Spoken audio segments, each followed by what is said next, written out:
such crap. They might feed you a bunch of lies, a pack of lies. They might say, okay, you must do this or else, it affects your final pay. They might also say that it's completely confidential, which of course it isn't. Despite what they say, there's no requirement for it to be confidential on their end. And usually it isn't, So if you say I'm leaving because of this manager or something like that, you can be sure that will get back to that manager. That's very common. So that's the number one reason why people do these. The other reason why people do these is because they want to vent, right? Like they're upset, they're mad, they're leaving, their role. They probably feel like they have no choice but to leave because they couldn't stand it there. And so on the way out, they want to vent. They want to set the record straight. But either way, that's why people tend to do these. The bottom line, and listen to me very, very clearly here, is that you should not do these, okay? Because it gives all the advantage to the organization and zero to you. There's really no real advantage for most people in doing these, because whoever you badmouth in this exit interview and you say, I'm leaving because of them and because of this horrible decision or these working conditions, you're giving them a lot of useful feedback, right? So that they know this is exactly why you're leaving and they have a chance to fix it for other people, right? But yet, you are the one complaining. You're the one that's labeled as a complainer. They're already biased against you because you are jumping ship. So you're seen as disloyal. You're seen as someone who didn't work out. From their perspective, you're already dealing with that already, right? That's how you're going to be branded. And there's nothing you can do about it. It's not your fault. It's just how things go. But now you're giving them full and complete information and a lot of details about it. You're helping them, and there is absolutely no advantage to you in the vast majority of cases. There technically could be, but we're going to get to that later. For the vast majority of people, it's just like a way to paint a target on your back. It's for them to, through one mechanism or another, to blacklist you.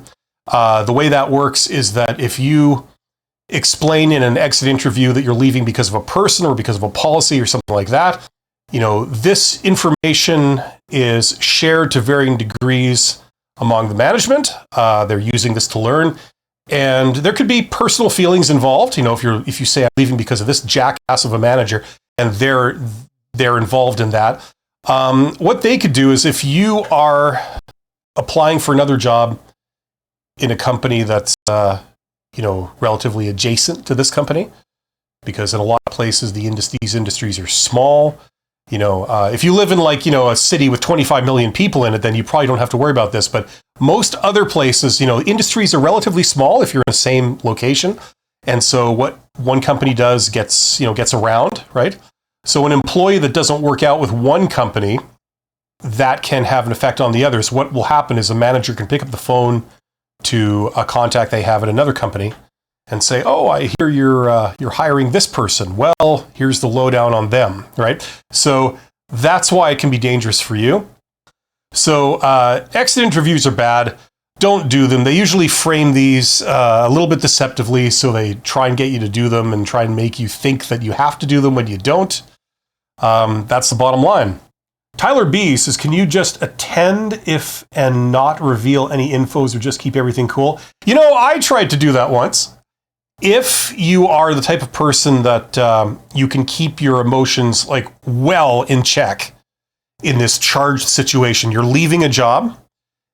Maybe you're not leaving it for personal reasons. Maybe you're just making a calculated career move. You have no issues with anybody here. So it's very benign.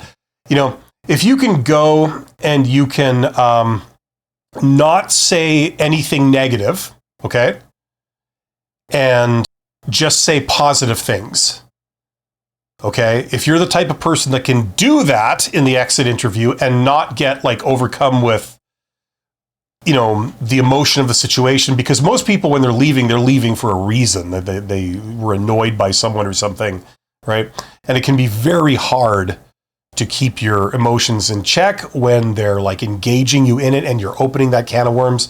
A lot of people find that hard. So they end up saying negative things.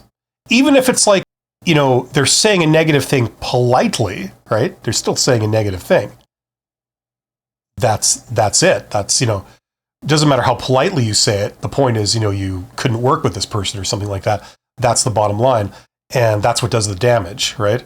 So the idea is that if hypothetically you could go to an exit interview, you could not say anything negative whatsoever. You could paint yourself as a very, you could say, I'm very thankful for the experience. It was a very good experience. I got along with everyone just great. I thought the work was really, really exciting.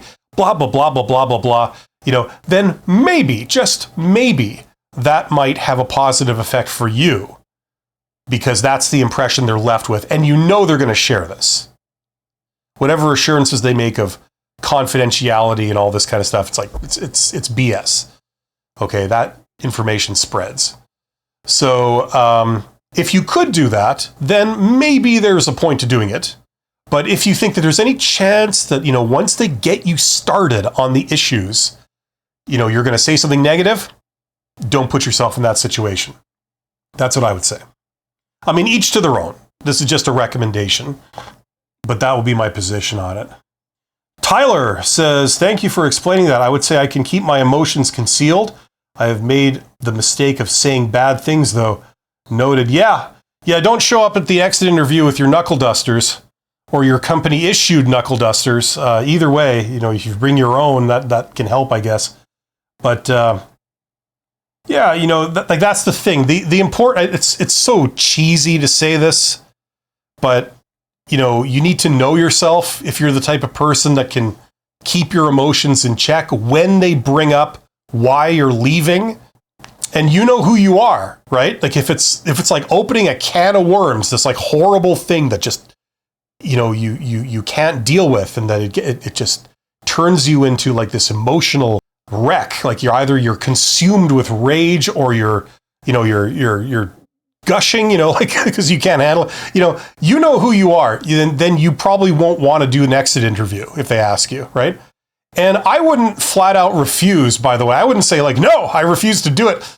Instead, I would give them the runaround. I would say like, okay, well, I don't have time today, maybe in like 2 days, and then they come to you 2 days later. You say, well, I don't know, maybe tomorrow, sorry, it just too much to do today, and then right before you're about to leave on your last day, you go, oh, I'm sorry, we didn't get to that exit interview. Whoops. That's a real tragedy. I was looking forward to it, That's how I would do it. I wouldn't like confront them about it. I just do the passive aggressive thing. That's how I would do it. Then you don't have to like confront anyone about it. I mean, why make this artificially unpleasant? You know what I mean? It's already unpleasant enough as it is. Not bad talking, just no room for growth type of thing. Yeah. If you have a benign reason for leaving, and that happens all the time, It's like, sorry guys, I got nothing against the job. I got nothing against the people. Just time to move on. They offer me more money. There's more opportunities there. Sorry, got to go. You understand. So not an interview, but a form, basically. No. Are you talking about the exit interview? No, those are usually interviews. Like they can give you a form and say, complete this. Yes, that's possible. And some people do that. But a lot of times it is like literally an interview. They will bring you into usually the boss's office, your boss, if they have an office. It's not like the hood of their car or something. And the boss will be there. An HR representative will often be there. And usually the boss conducts it with you, right? So, you're trying to explain to the boss. It's like, how can I put this delicately? I can't stand you. You're so off-putting. I hate your guts. Words can't describe the depths of my loathing for everything you do. That kind of thing. So they're going to ask you, why are you leaving? Where are you going? That's the other thing. Never disclose where you're going. Okay? Like, a lot of the time it'll be benign. There won't be any issues, but it has been known that people that know you're leaving, and maybe they got a chip on their shoulder about you leaving, if they know precisely where you're going, they can get your new job vetoed. Like they can sabotage your new job.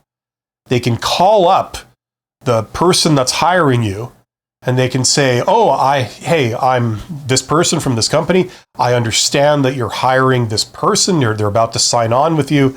I just want you to know, as someone who's worked with them for the last, couple of years, whatever, they've got real problems drinking on the job. They've got, all kinds of attitude issues and self-control issues. There's been incidents of violence in the workplace. We were concerned. We were thinking of taking some action against them and letting them go. But, in all good conscience, I can't let you not know this. So they can do stuff like that. And then the next thing you know, your new job offer has been rescinded.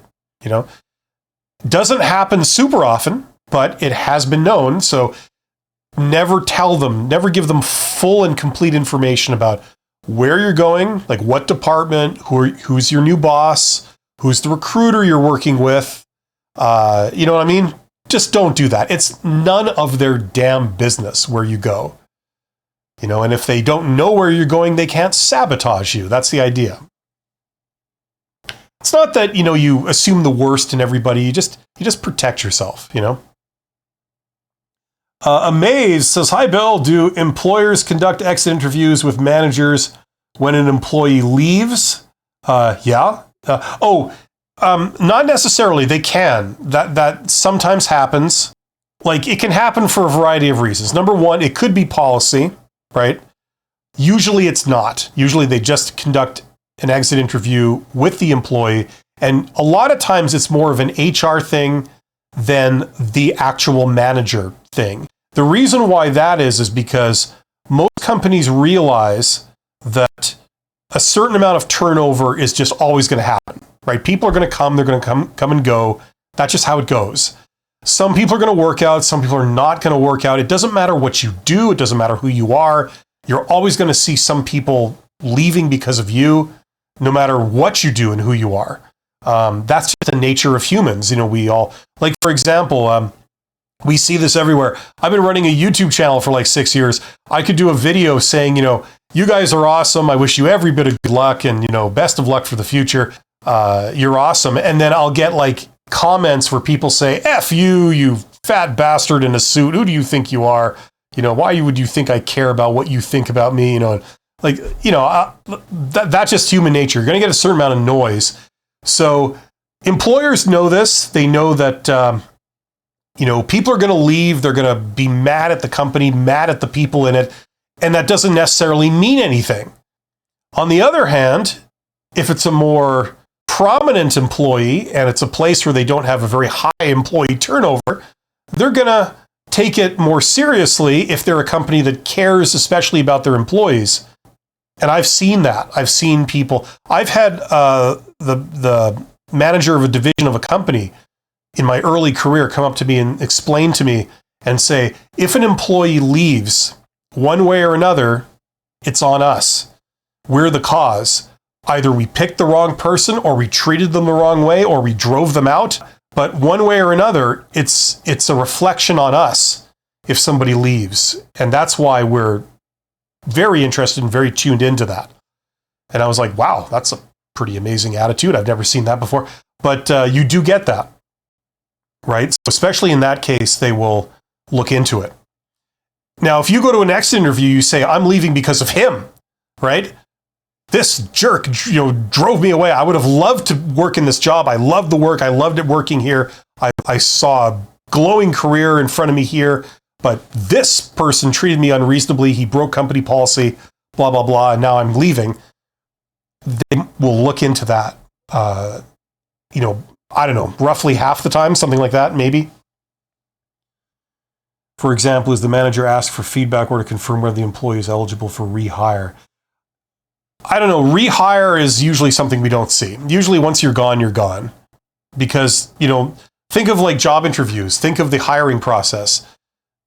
Recruiters are taught the principle that past behavior predicts future behavior. That's why they ask you, have you ever been fired from a job? Right? Why did you leave your last job? That's because they assume that, okay, if you left because you were fired, then there's a higher likelihood that we're going to have to fire you. You're not going to work out here. Right? So if you're the type of employee that has shown that you can't work here without leaving, For higher level people, for manager type stuff and higher level stuff, it's a little bit different. But for worker level stuff, that's what I'm talking about. Usually once you're gone, you're gone. You know, there's plenty of fish in the sea, and why rehire someone that didn't work out the first time? You know what I mean? Soul Search says, I couldn't get my separation letter until I filled out their exit form. Well, what country are you in, Soul Search? Because if you're in Canada, where I am, or the United States, or, you know, a lot of other countries, that's BS. There's no law that says that.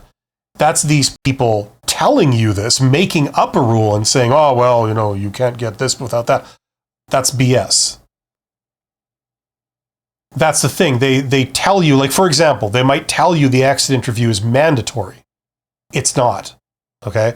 I mean, wherever you are in the world, go and, like, do a Google search and check your local law, you know? But, you know, go to, like here, look, let's try something together, okay?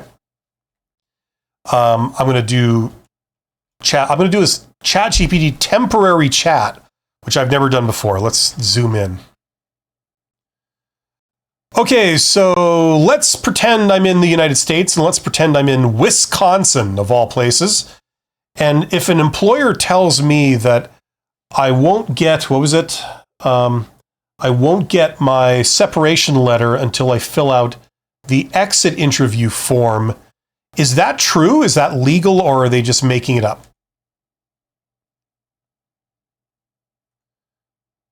I'm just curious what this thing says. An employer usually cannot legally withhold required employment documents or final pay just because you refuse to complete an exit interview form. Okay, now this goes into, like, you know, in Wisconsin, because I just said Wisconsin as a random place. Okay, so pretend it isn't Wisconsin. Pretend it's the UK, and it's in particular Yorkshire. You know, I'm just seeing. In the UK, there is no general legal requirement for an employee to issue a separation letter just because employment ends. Okay, so what must be provided? Can they refuse to give documents? They cannot lawfully withhold your final pay, blah, blah, blah. So do this kind of thing, like wherever you are in the world, okay? Do this. I mean, is it the be-all, end-all? No, but it's usually accurate. I would corroborate it by then looking up the actual law. You know, and then, you know exactly what's going on. In fact, I'd recommend for everybody in your region, learn where the labor law is online, because usually they post the entire law. And usually for employment standards or labor law, it's written in, like, it's not written in legalese. It's written in English that everybody, you know, lay people can understand. And that's intentional so that you can look up the way the law works in your area, and, you know, nobody could tell you what the law says, and you have no way of knowing, right? So, like where I am, for example, I'm in Canada. I'm in the province of Manitoba. The law would be the Employment Standards Act. So just you go to Google and say Employment Standards Act Manitoba, and then bam, the whole thing comes up. You use Control F, like Control Find, to find, like, exit or leaving or quitting or, you know, like that. And then you can see all the laws about it, what they're required to do, what you're required to do. Notice, you know, you can look all that stuff up yourself, and then nobody can interpret it for you and tell you what it says. You can see what it says, right? So they can't play these little shenanigans and tell you something is mandatory when it's not, because a lot of employers will do that. Black Wolf says, I point blank refused to answer any questions about me leaving. My boss had pressed me 3 times each time I said no. Yeah, well, I mean, you know, that's the smart thing to do. I would, I mean, you basically got the right idea. It's like where you're going from here is none of their damn business. That's the only reason they want to know that is, first of all, it's an advantage for them, but it's not an advantage for you. It's actually a disadvantage for you because it allows them to mess with where you're going, this new job you're going to. It's not that everyone will do that. Most employers won't do that, but you never know. You got to protect yourself. So America First. Is severance mandatory in Manitoba if they fire you? Let's find out. I mean, I know the answer, but as an exercise to everyone, let's do this together. Let's see here. How about just labor laws where I am? So labor law, my microphone is in the way. Labor law, Manitoba. Let's just see if that, yeah, there you go. Okay, so the first result is the place that enforces the labor law. They're like the police that enforces the labor laws. Okay, so that's what this is, employment standards. I'm going to open that up in a different tab. But does it have the actual law here? No, it doesn't. Or no, it does. Yeah, I think so. Let's see here. Yeah, here we go. It gives it to you in French, which is always wonderful. I mean, maybe you'd ask ChatGPT, what do they call the labor law? So if I say employment, God, this is annoying. My microphone is right over top my keyboard. Employment Standards Act, Manitoba. There you go. So if I click the first thing, no, that's the enforcers. If I click the second thing, I don't want to manage my cookies. Here we go. Okay, with all these retarded, like, borders around it, this is the actual law. So, for example, if I want to say notice, okay, written notice or notice period. Maybe you've got a question about that. So you can just find it, notice period. Okay, here. So like, for example, by the law, if you've been working for less than 1 year, you need to give 1 week. If you've been, can I make this bigger? No, I can't, apparently. Here we go. If you've been working for less than 3 years, 2 weeks, etc., like this. So like this is what the law says, is you're looking at the actual law. So you can do this too. Now, what was the question? We had a specific question about severance. Okay, so let's see. Do they call it severance? Severance. No, they don't call it that. I can't think in this moment. Instead of severance pay, it would be something else. There might not be a law about that. They can give it to you or they cannot give it to you. The law doesn't specify either way. But you get the idea. So like when you look at the actual law, you do a control find and you can see, like if they're telling you what the law says about vacation days or personal days or, how long you can work without a break, like things like this, any kind of question you could ever have about like what they're telling you where you work and you want to just verify that for yourself. You can do this on your smartphone, obviously. You can just go right to the law. You can do the find thing and then bam, right there. Here's where it is. This act, paragraph 90, section 1, like whatever, subsection A, whatever, right? So it's a very useful thing to be able to do, especially if you're planning something, like you're planning to leave.